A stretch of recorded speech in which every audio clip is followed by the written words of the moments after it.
ఈరోజు కంటక వాక్యం. దేవుడు తన ఐశ్వర్యము చొప్పున క్రీస్తు యేసునందు మహిమలో మీ ప్రతి అవసరమును తీర్చును. ఫిలిప్పీలకు రాసిన పత్రిక 4వ అధ్యాయం 19వ వచనం. ప్రియులారా, పౌలు భక్తుడు తనకు కలిగిన సమస్తమును పెంటతో సమానముగా ఎంచుకొని దేవుని సువార్త నిమిత్తము అనేక శ్రమలను అనుభవించెను. నశించిపోతున్న ఆత్మల పట్ల భారము కలిగి అతడు దేవుని పరిచర్య నిమిత్తం అలుపెరగక గురి యొద్దకు పరిగెత్తువాడై ఉండేను. పౌలు పరిచర్యలో ఫిలిప్పు సంఘపు వారు పౌలుకు అనేక విధాలుగా సహకరించిరి. అందుకే పౌలు భక్తుడు ఫిలిప్పు సంఘపు వారిని గురించి ఈ విధంగా అంటున్నాడు: నన్ను బలపరచువానియందే నేను సమస్తమును చేయగలను. అయినను నా శ్రమలో మీరు పాలుపుచ్చుకొనున్నది మంచి పని. ఫిలిప్పీలారా, సువార్తను నేను బోధింపనారంభించి మాసిదోనియాలో నుండి వచ్చినప్పుడు ఇచ్చు విషయంలోను పుచ్చుకొను విషయంలోను మీరు తప్ప మరి ఏ సంఘపు వారును నాతో పాలివారు కాలేదని మీకే తెలియను. ఏలైనగా తెస్సలోనికలో కూడా మీరు మాటిమాటికి నా అవసరం తీర్చుటకు సహాయము చేసితిరి. నాకు సమస్తమును సమృద్ధిగా కలిగి ఉన్నది. మీరు పంపిన వస్తువులు ఎపఫ్రోదీతు వలన పుచ్చుకొని ఏమీ తక్కువ లేకై ఉన్నాను. అవి మనోహరమైన సువాసనయు దేవునికి ప్రీతికరమును ఇష్టమునైన యాగమునై ఉన్నవి. కాగా దేవుడు తన ఐశ్వర్యం చొప్పున క్రీస్తు యేసునందు మహిమలో మీ ప్రతి అవసరమును తీర్చును అని. ప్రియులారా, దేవుని పరిచర్య చేయువారికి మనం సహకరించడం వలన మనం కూడా ఆ పరిచర్యలో భాగస్థులమవుతాము. పరిచర్యలో భాగస్థులమవడం మాత్రమే కాదు కానీ అలా చేయడం వలన మనకు దేవుని హస్తం తోడుగా ఉండి మన అవసరతలన్నింటినీ తీరుస్తుంది.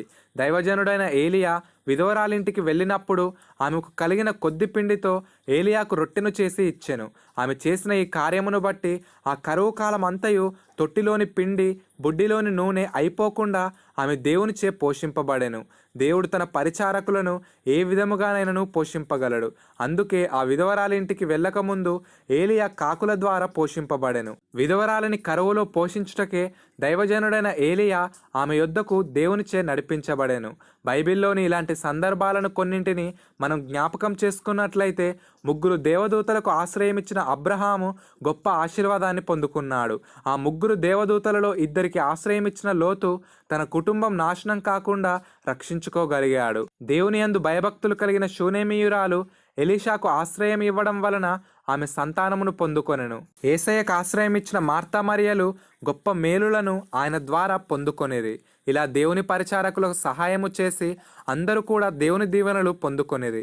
ప్రియులారా, మనం కూడా వీరి వలె దేవుని పరిచారకులకు ప్రేమపూర్వకముగా మన సహకారాన్ని అందించువారమై ఉందాం. మనం చేసే ప్రతి పని ప్రేమపూర్వకముగానే ఉండాలి.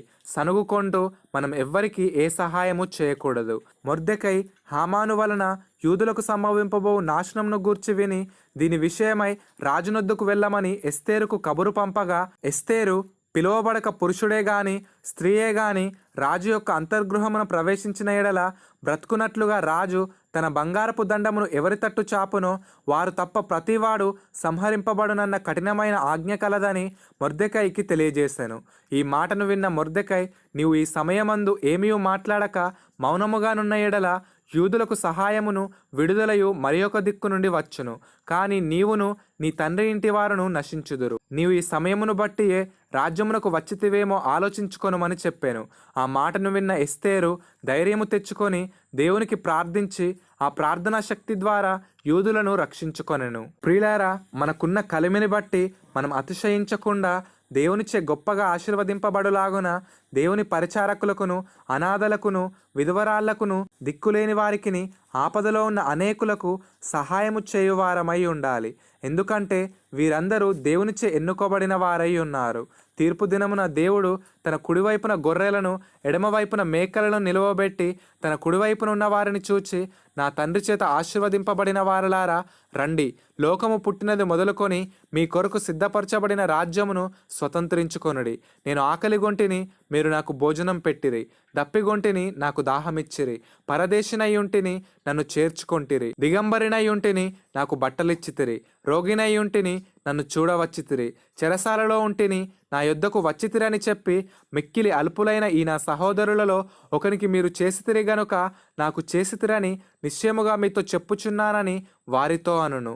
ప్రియులారా, ఆ కుడివైపు గొర్రెలలో మనముండి దేవుడు మన కొరకు సిద్ధపరిచిన ఆ రాజ్యమును స్వతంత్రించుకొనుటకు ఈ లోకంలో దేవుని ప్రేమను కనబరచువారమై ఉండాలి.